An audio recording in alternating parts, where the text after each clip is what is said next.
முத்தான முதியோர்கள். முதுமை இளமையின் கண்ணாடி, முதுமை குழந்தையின் மறு உருவம்.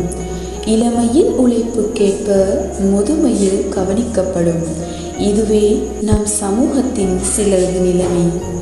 எல்லோருக்கும் ஒளித்தர தன்னை உருக்கிக் கொள்ளும் மெழுகுவர்த்தி போல எல்லோரையும் ஏற்றிவிட்டு தேய்ந்த பின்னும் ஓய்ந்து போகாதவர்கள் நம் முதியவர்கள்.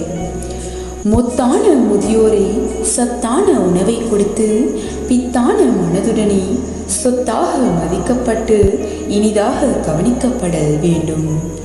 எம் வாழ்வு என்றும் சிறப்பாக இருக்கவே, நாம் என்றும் நலமுடன் வாழ்ந்திடவே எம் முதியோர்கள் எத்தனையோ அறிவுரையும் தன்னம்பிக்கையும் தந்து எம்மை காப்பார்களே.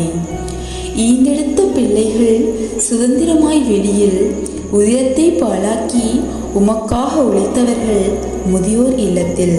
இதுவே இன்றைய நிலைமை.